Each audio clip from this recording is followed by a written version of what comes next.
Crook. I want to welcome you to the show, Sports and Hip Hop with DJ Mad Max. We have one of the nicest in the game. He's a true MC. He comes from battle rap, actually, and he's making some noise in the industry. Finally, I think the time has come this year. 2022 is your year.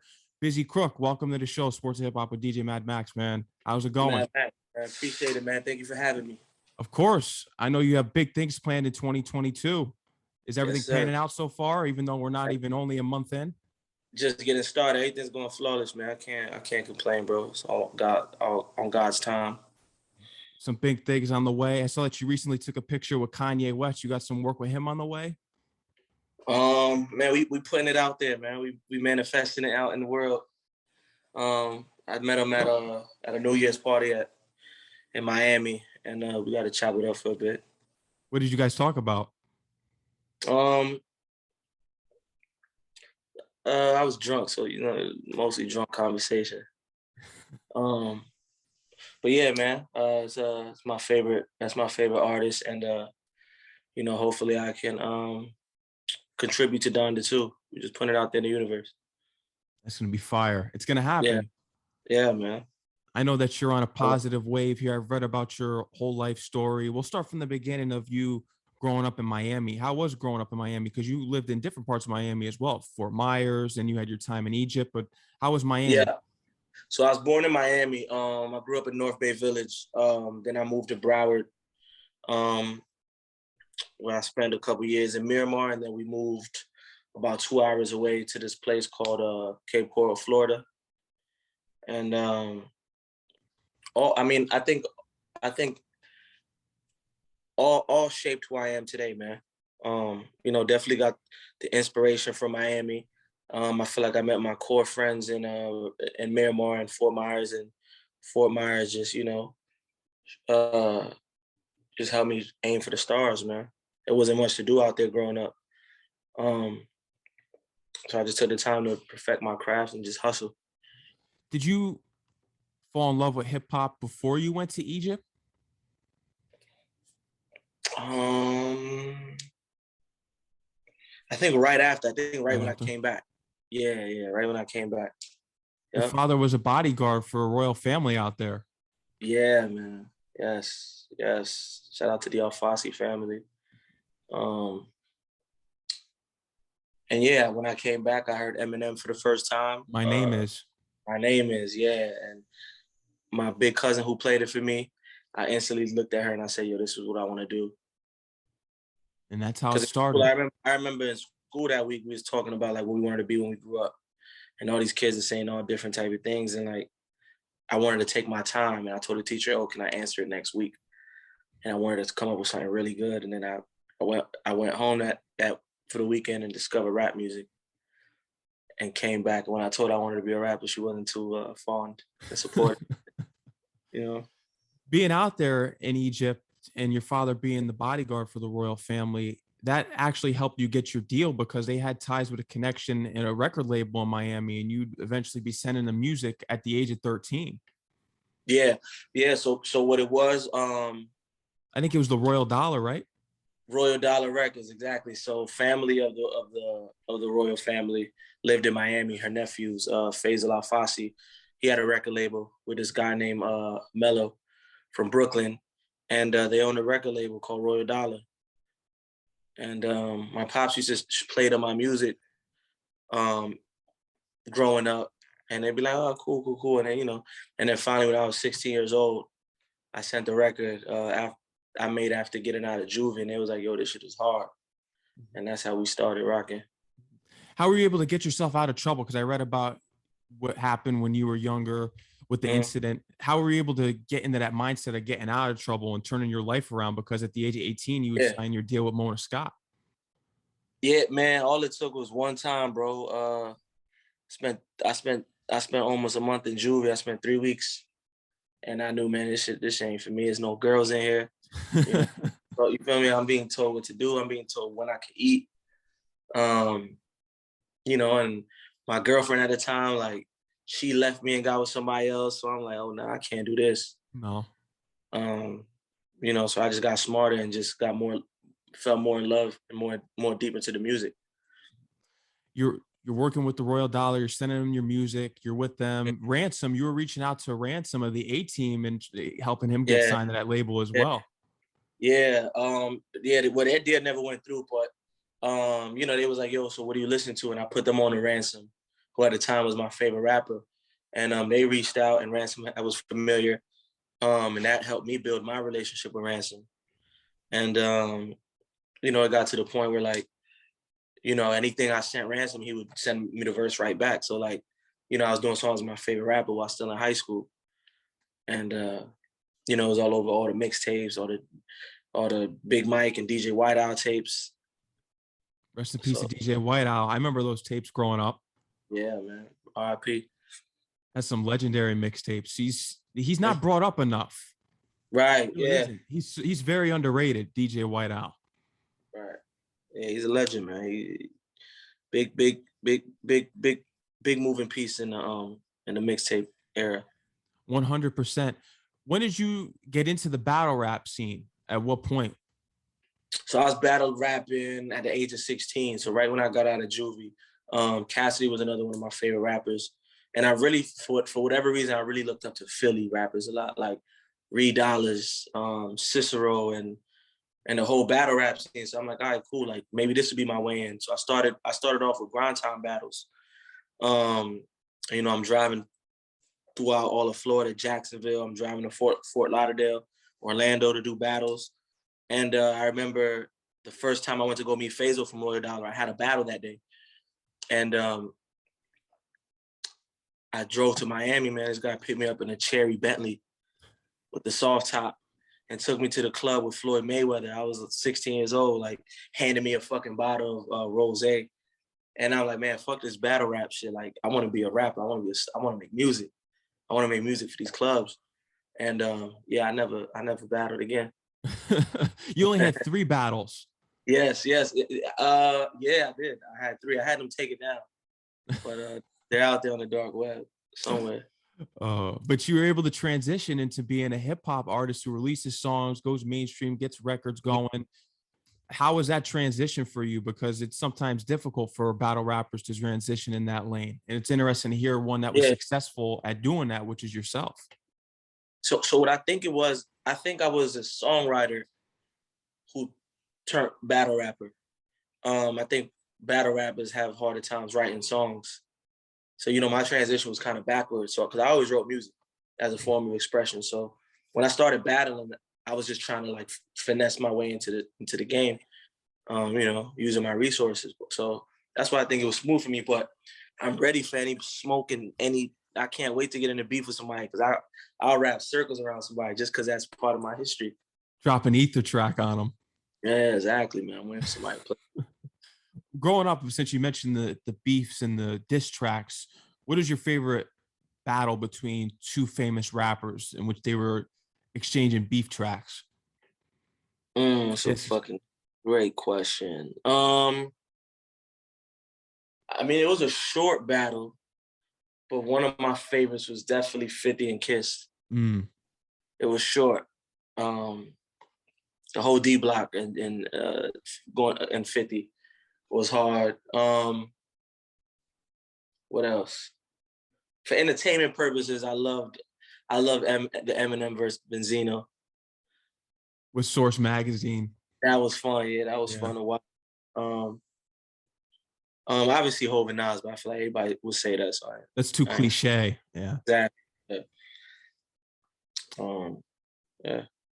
Originally, if things didn't pan out in hip hop, you may well have been an R&B singer or just a singer in general, because you had a big pop CD collection. In Sync, New Kids on the Block. Yeah. That's kind of like what I used to listen to first. I don't know if I'd been a singer because I had a deep ass voice as a kid, so I couldn't really sing. But yeah, I loved it, and I think that helped me shape me as a songwriter, because I listened to pop first, and I used to study not only like listen to like Backstreet Boys and these guys, but I used to like study them, like study the way the songs were written. And J-Lo, like I remember if I'd want a J-Lo CD, like I didn't want to ask my pops for it because I feel like he looked at me weird. So I would have my little sister ask for it. and then obviously it'd be mine.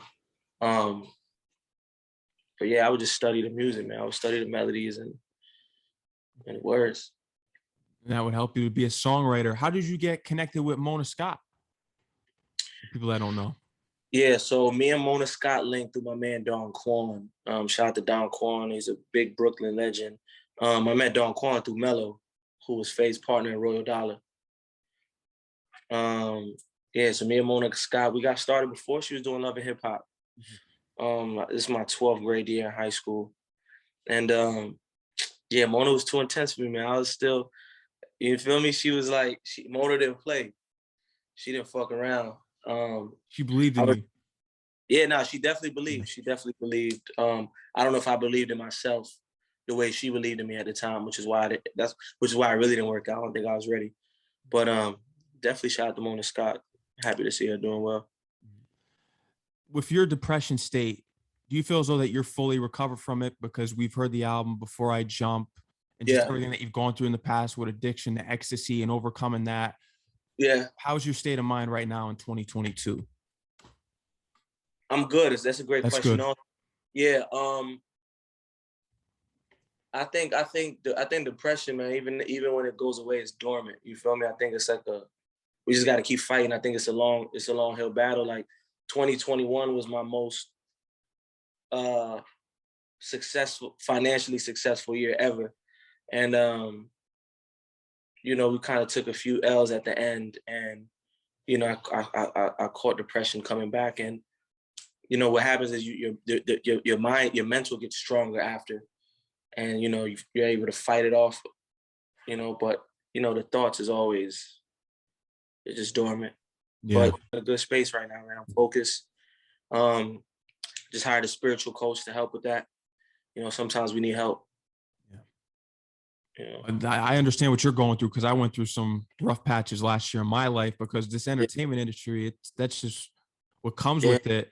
And it's insane because not too many artists speak about it, but they're going through it in their private lives. I can tell you that 100%. And the fact that you've been so outspoken about it, and even dropping an album Before I Jump, was there any artist that reached out to you, or anyone in the music industry or entertainment industry in general, that said that you saved their lives with this, or you had an impact in what they were dealing with at the time? It's a couple. You know what's crazy? It's a lot of young. It's a lot of execs now that were younger while I was, you know, within those times, that are now in position, and now they're like, yo, you know, we grew up listening to you. Like, thank you. So you know, I'm having a lot better relationships with execs and people at these companies now, because they're not the same like sour old heads that were there before. But yeah, I do get that a lot, surprisingly. And you know, that was a battle I went through with the La Farmacia album. I had to ask myself, like, yo, what about the people, you know, that were dealing with depression? Like, can they still relate to where I'm at today? And you know, and they can. I think they can 100%. You go back and you revisit your discography, and you never change up your message, because that's the battle rapper and the true MC in you. And that's why I'm looking forward to this upcoming album produced by Justice League, because you want it to be a straight hip hop album with Benny the Butcher, Griselda, Freddie Gibbs. Yeah. Hell yeah. Me and Benny got some shit. Yeah, bro. Hell yeah. That's tough. With depression, just elaborating on that conversation, because people can really relate to your story and your true inspirations to them. Do you think it was something it was all in your head, where that you had to get past what you were going through? Is it yourself that makes yourself so depressed, or is it something that you experience within the industry? What is it that really causes it, you think? Because I think it's something just inside of your head that you have to figure out a lot of times. It's your mind's playing tricks on you, kind of thing. Yeah, so my spiritual coach actually been teaching me a lot. A lot of it goes back to our childhood, bro. And there's just a lot of wounds that we never healed, and we take into our adulthood, and you know, we're coping with them in all these toxic ways. And it's just wounds. It's just healing certain wounds. You know, I think it all goes back to our childhood. You know, if you want to get deeper, sometimes it could go back to like a past life. But you know, in my case, you know, my childhood was pretty wild, and yeah, Just trying to get right, man. Yeah. And I'm glad to see that you're still going, you're still being successful. And I've heard you say in other interviews that you want to destroy the music industry. You want to destroy it and remold it Yeah, in your way. You don't need to yeah, have this big label backing you and all this. right, You have your own plan and agenda. right. Well, yeah, well, so the most beautiful thing about the last 2 years for me was I was just able to create all these other businesses outside of music where I'm not so dependent on these A&Rs and these tastemakers. Like, man, I'm just, I'm doing music for my fans and because I love it and because I feel is what God put me here to do. So, I'm good, bro. Like I'm up. You feel me? I don't need nothing from these people. So now I'm able to just create and drive around and be me, man. And basically I wanna show others like as much as we love music, there's nothing wrong with creating other forms of revenue in order to be able to make music, you know? So yeah, but I'm just getting started. And once I really finally get my whole foot in the door, like I'm gonna open up more doors for other entrepreneurs to get money outside of music so that we don't need these clowns at record labels and these tastemakers that like to, you know, that has just sucked the substance out of this thing that we love. Especially with hip hop. And you've spoken about it before, not really aiming for making a radio track anymore and staying true to yourself as an artist and just releasing what you do, what you've been doing. And it's because I know what you're going through because I interview a lot of artists that deserve their flowers and their credit in this industry because you've been dropping for a while and you think about it. I'm putting out this great content. People can relate to it. My fans relate to it, but where's my credibility and praise from the industry?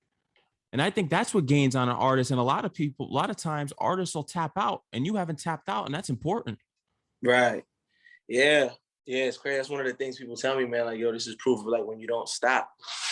And I am hip hop. You feel me? Like that's why I feel like there's no stopping. Like this is No. what I do. I'm a writer. You feel me? It's what I do. It's the way it's the car I drive. It's the way it's the lifestyle. It's not just music. You feel me? It's a lifestyle, and it's all I know. So I can't. How can I stop? Yeah.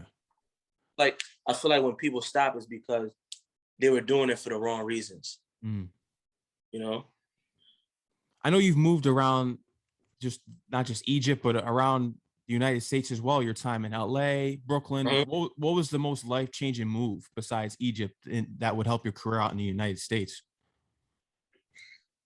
The most life changing move I would probably say, hmm, I'd probably say LA. Mm. When I moved to LA to do Before I Jump, that's my second time living in LA. And man, when I tell you I was depressed, I was depressed. You feel me? Like LA already got like a weird energy, you know, just in the sense of like, people's not really genuine, there's a lot of faking going on. It's a lot of, oh, so what do you do? So I could use you going on. So just being out in a city like that, away from home, already battling my demons. And I had a daughter on the way. My daughter was on the way. And I'm just like, man, like, I can't bring a little girl into this, into struggling, into trying to make it, into not having, into being an alcoholic. And you feel me? So that's when Before I Jump was being made. And then I just, that very trip, I lost most of my friends. I mean, pretty much everybody. I had nothing, had nobody. And I feel like that's when I really truly knew what rock bottom was. And then from rock bottom, there's only one way up. Only one way out is up. And just me being able to hit that floor, let me get back up and shoot for the moon. And you don't need friends in this industry. All you need is yourself and to make sure that everything that's going in your life is on track. That's the only thing that matters. Right. Yeah. Yeah. Say that. Yeah. Because I know a lot of artists who are successful. Usually when you're successful, you lose your friends. And that's normal. Right. Right. It Right. really is. Because I've experienced that and other artists I've talked to experience that. And that's how you know you're doing something right and you're on the right path. Right. When you start outgrowing some people, yeah. Mm-hmm. Leon Thomas, he's someone My that you've collaborated with. He's a brother, creative. yeah, man. He's probably the most talented person I ever met. How'd you guys get connected? We met in LA actually around that time, at a house party. That's probably one of the best things that came up out of LA for me. Me and Leon, we met at a house party, just exchange info, and I sent him a song called Crazy Love. He was just like, yo, I like the way you rap, like, let's work. And I pulled up the next day, and probably 5 years ago, and we just been cooking together since. Mm-hmm. Have you ever had the chance, being from Miami, to meet Uncle Luke, Luther Campbell, at all? Nah, I knew his son though. You did? Yeah. That would be a great song if you guys got in the booth. Yeah. To Miami legends, you're a future Right. one. That would be crazy. It would be. No, I'm looking forward to everything that you got coming up here, and just what you're doing for the game out here, for hip hop, staying true to your craft, because we need more people like you. That's why it's important for artists such as yourself not to give up. And I'm glad that you made it this far in the game, and continue Right. to go. Thank you, man. I'm in it to the finish, bro. 84. That was an Yeah. important project that you named it 84 because that was the year that Michael Jordan got drafted, and you felt as though that you were the next thing in the music industry. What's been the project that you've released or album so far that you're most proud of?